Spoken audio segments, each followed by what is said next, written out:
significa essa falta de mão de obra nos supermercados, Caio? Sabe que não são só nos supermercados, né? Quando você conversa com a construção civil também, a gente percebe exatamente a mesma coisa. E eu acho que está um pouco ligado com o processo de superaquecimento da economia. Já vendeu água? Já vendi produtos de limpeza. Não, água mineral na Lapa com balde.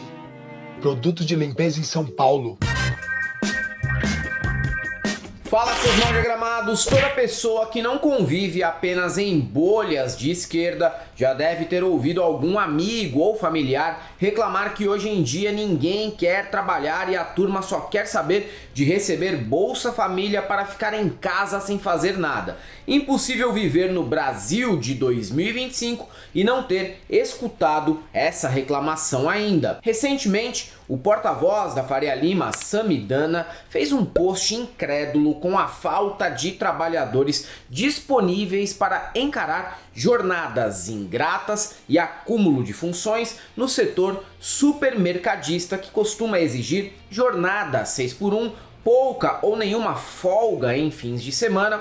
Tudo isso em troca da fortuna de um salário mínimo sem benefícios. De acordo com a Confederação Nacional do Comércio, 70% da mão de obra nesse segmento está em falta. E não é muito incomum encontrar por aí quem culpe o Bolsa Família por isso. Geralmente são comentários com aquele cheirinho de xenofobia que culpa o programa social e o nordestino em especial por ninguém querer preencher esse tipo de vaga. Mas não é só xenofobia que transborda dessa abordagem. Muita burrice e mau caratismo fazem parte da crítica. Primeiro que Bolsa Família paga R$600, quantia que dá-se muito para sobreviver e não para viver. É o suficiente para não morrer de fome e nem ficar desabrigado, o que inclusive é condição básica para procurar um emprego. O que, ao contrário do que diz o alucinado empresário Minion vitimista, quem recebe Bolsa Família faz sim. Em 2024, 75% das vagas com carteira assinada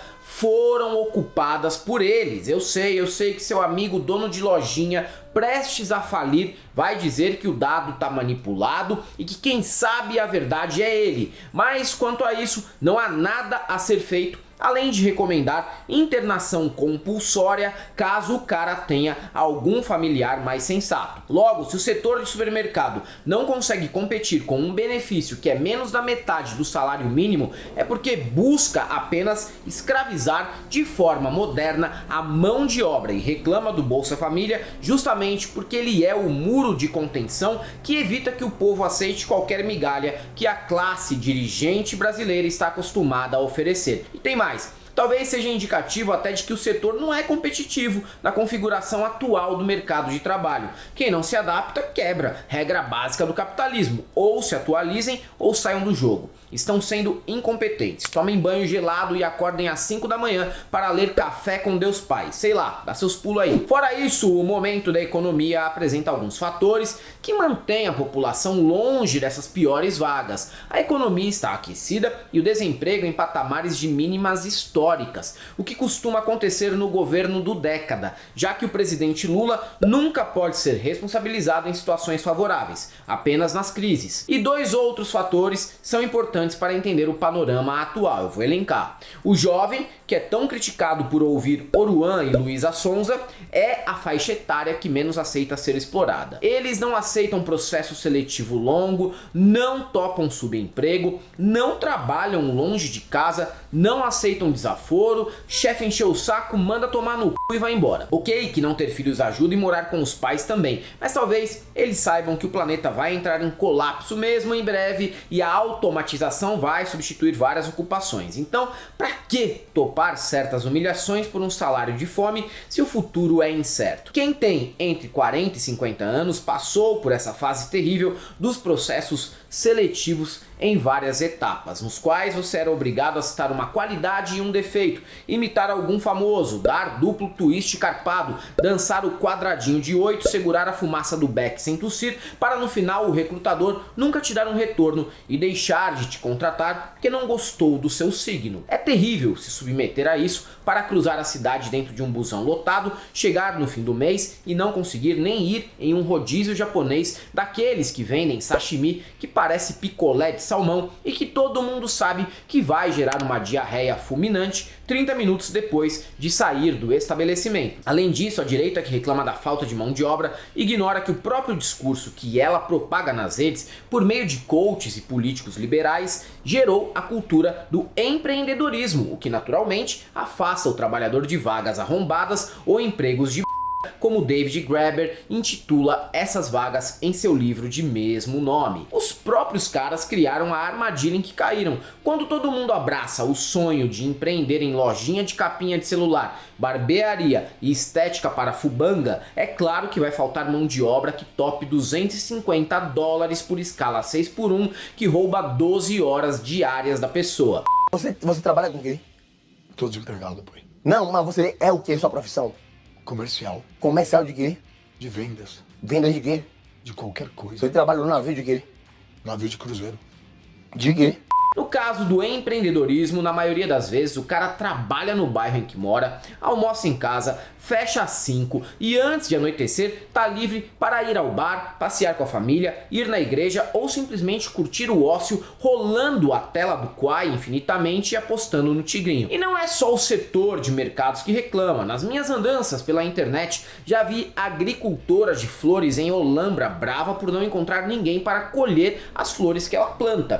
A gente não encontra pessoas para trabalharem porque a maioria já tem algum tipo de auxílio do governo e elas não querem ser registradas para não perder esse auxílio.